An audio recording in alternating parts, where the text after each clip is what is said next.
Hello friends, இன்றைக்கி நம்ம ஒரு அட்டகாசமான ரெசிபி பார்க்க போகிறோம். அதுதான் வறுத்த மீன் குழம்பு. ஃபிஷ்ஷை ஃப்ரை பண்ணிவிட்டு அதுக்கப்புறமேட்டு நம்ம மீன் குழம்புல சேர்க்க போகிறோம். இது ஒரு டிஃப்ரெண்ட்டான ரெசிபி, ஆனால் ரொம்ப ரொம்ப டேஸ்ட்டாக இருக்கும். இப்போ முதல்ல ஃபிஷ்ஷை கழுவி எடுத்துக்கலாம். இது ஓஷன் பர்ச்ன்ற ஃபிஷ்ஷு.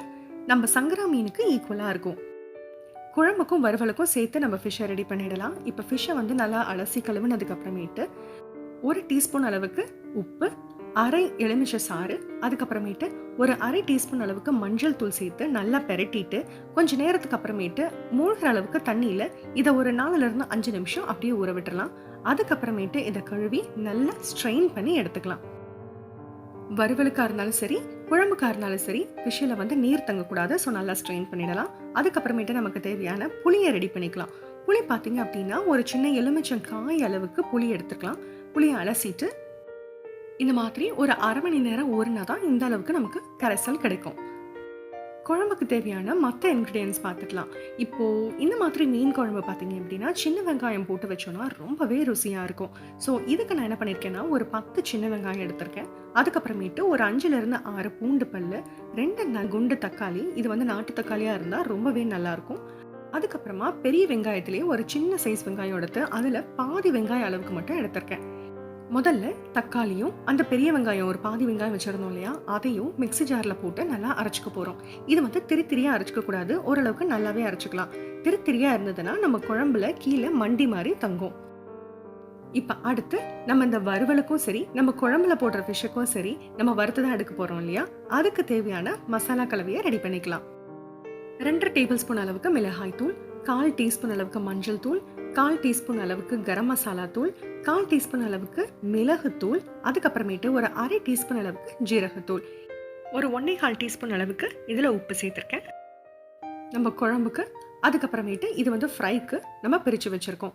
இப்போ இந்த பேஸ்ட்டு இந்த அளவுக்கு கன்சிஸ்டன்சியில் இருக்கணும். ரொம்ப தண்ணியாகவும் இருக்கக்கூடாது, ரொம்ப திக்காகவும் இருக்கக்கூடாது. நம்ம மீன் மேலே அப்ளை பண்ணோம் அப்படின்னா இந்த மாதிரி நம்மளால ஈஸியாக அப்ளை பண்ண முடியணும். ஸோ நம்ம எல்லா பீசஸ்லேயும் இந்த மாதிரி ஒன்றா எடுத்து ஈவனாக அப்ளை பண்ணி வச்சிடலாம். இதே மாதிரி குழம்புக்கான பீசஸ், வறுவலுக்கான பீசஸ் எல்லாத்தையுமே நம்ம அப்ளை பண்ணி ரெடி பண்ணிக்கலாம். இது குழம்புக்கான பீசஸ் நம்ம ரெடி பண்ணியிருக்கோம். இப்போ ஏற்கனவே நம்ம சேனலில் பார்த்துருக்கோம். நம்ம மேலே போட்டிருக்க மசாலா உதிராமல் இருக்கிறதுக்காக வறுக்கிறதுக்கு 5 நிமிஷத்துக்கு முன்னாடி 1 டீஸ்பூன் அளவுக்கு கார்ன்ஃப்ளவரை லேசாக தூவி விட்டு பெரட்டிட்டு அப்புறமேட்டு வறுத்தோம் அப்படின்னா நம்மளோட வறுவல் பார்த்தீங்கன்னா அடிப்பிடிக்காமல் அதே நேரத்தில் மசாலா உதிராமல் வரும். இப்போ நம்ம மீன் குழம்பு தாளிக்க ஆரம்பிச்சிடலாம். மீன் குழம்பு பார்த்தீங்கன்னா நாட்டுக்கோழி செய்கிற மாதிரியே தான் நம்ம நல்லெண்ணெய் தான் யூஸ் பண்ண போகிறோம். நல்லெண்ணெய் பார்த்தீங்கன்னா 4லிருந்து 5 டேபிள் ஸ்பூன் அளவுக்கு நல்லெண்ணெய் எடுத்துக்கலாம். இதுக்கு தாளிப்பு பார்த்தீங்க அப்படின்னா 1/4 டீஸ்பூன் அளவுக்கு கடுகு, அரை டீஸ்பூன் அளவுக்கு ஜீரகம், அப்புறம் அரை டீஸ்பூன் அளவுக்கு தாளிக்கிற வடகம் சேர்த்துருக்கேன். அந்த தாளிப்பு வடகம் ஆப்ஷனல் தான். அப்புறம் பார்த்தீங்க அப்படின்னா நம்ம கருவேப்பிலை ஒரு கீத்தளவுக்கு கருவேப்பிலை போட்டிருக்கோம். நம்ம முழுசாக இருக்கிற நம்மளுடைய சின்ன வெங்காயமும் பூண்டையும் ஃபஸ்ட்டு சேர்த்துடலாம். லேசாக வதங்கினதுக்கு அப்புறமேட்டு நம்ம மிச்சம் இருக்கிற சின்ன வெங்காயத்தை பார்த்தீங்க அப்படின்னா நல்லா பொடியாக நறுக்கி இதில் நம்ம சேர்த்துக்கலாம். சின்ன வெங்காயத்தை 2ஆக பிரித்து போட்டிருக்கேன். கொஞ்சம் பொடியாகவும் கொஞ்சம் முழுசாகவும், அவ்வளவே தான். வெங்காயம் நல்லா வதங்கி இந்த மாதிரி பொன் நிறமாக வரும்போது தான் நம்ம அடுத்தது நம்ம அரைச்சி வச்சிருக்கிற அந்த தக்காளி பேஸ்ட்டை நம்ம சேர்க்க போகிறோம். தக்காளி பேஸ்ட்டு சேர்த்ததுக்கு அப்புறமேட்டே ஒரு கொதி வந்தோடனே மற்ற மசாலா இன்க்ரீடியன்ஸை இதில் நம்ம சேர்த்துடலாம். இதுக்கு 1/2 டீஸ்பூன் அளவுக்கு மிளகாய் தூள், 2 டீஸ்பூன் அளவுக்கு மல்லித்தூள், 1/4 டீஸ்பூன் அளவுக்கு மஞ்சள் தூள், அதுக்கப்புறம் 1/2 டீஸ்பூனுக்கு கொஞ்சம் ஜாஸ்தியாக உப்பு சேர்த்துருக்கேன். இந்த இன்க்ரீடியன்ஸ் எல்லாம் நல்லா மிக்ஸ் ஆகி நல்லா கொதி வரட்டும். இது கொதிக்கும் போதே ஒரு 2லிருந்து 3 பச்சை மிளகாயை கிள்ளி சேர்த்துக்கலாம். இந்த அளவுக்கு இந்த மசாலாலாம் நல்ல எண்ணெயோட கோட்டாகி ஒரு தொக்க பதத்துக்கு வந்துடணும். அப்போதான் மசாலா வாடையே இல்லாமல் இருக்கும். பாருங்க, இந்த கன்சிஸ்டன்சி வந்ததுக்கு அப்புறமேட்டு நம்மளோட புளிக்கரைசலை இதில் சேர்த்துக்கலாம். புளிக்கரைசல் சேர்த்ததுக்கு அப்புறமேட்டு இதுக்கு தேவையான தண்ணியும் சேர்த்து நம்ம இதை கொதிக்க விட போகிறோம். தண்ணி பார்த்தீங்க அப்படின்னா இதுக்கு 1 டம்ளர் தான் நான் தண்ணி சேர்த்துருக்கேன். ரொம்பவும் தண்ணியாக இருந்தால் நமக்கு மீன் குழம்போட கன்சிஸ்டன்சி கிடைக்காது.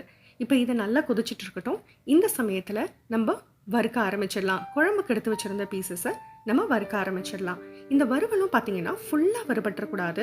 ஓரளவுக்கு ஒரு 75%, அதாவது 3/4% வறுபட்டால் போதும். ஒரு பக்கத்துக்கு 2 நிமிஷம் டைம் கொடுத்து வறுத்துக்கோங்க.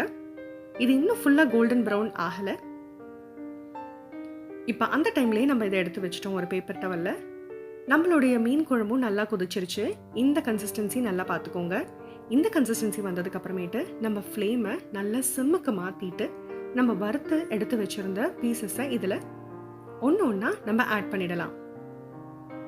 ஆல்ரெடி இந்த பீசஸ் எல்லாம் 3/4% வெந்துருச்சு. அதனால குழம்புல இது நீர்த்தன்மையை கொடுக்காது.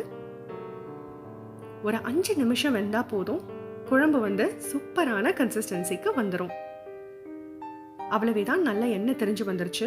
இந்த மாதிரி மீன் குழம்பு நம்ம பெரட்டி விடணும்னா இந்த டெக்னிக்கை நீங்க ஃபாலோ பண்ணுங்க.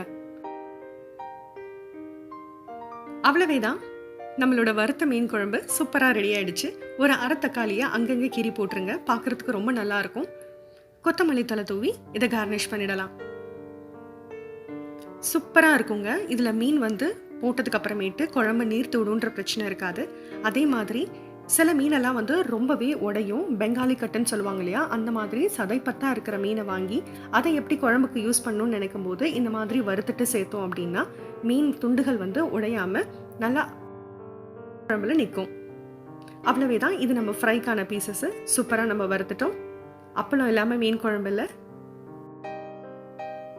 ட்ரை பண்ணி பார்த்துட்டு எப்படி வந்ததுன்ற கமெண்ட்ஸை எனக்கு கண்டிப்பாக ஷேர் பண்ணுங்கள். தேங்க்யூ.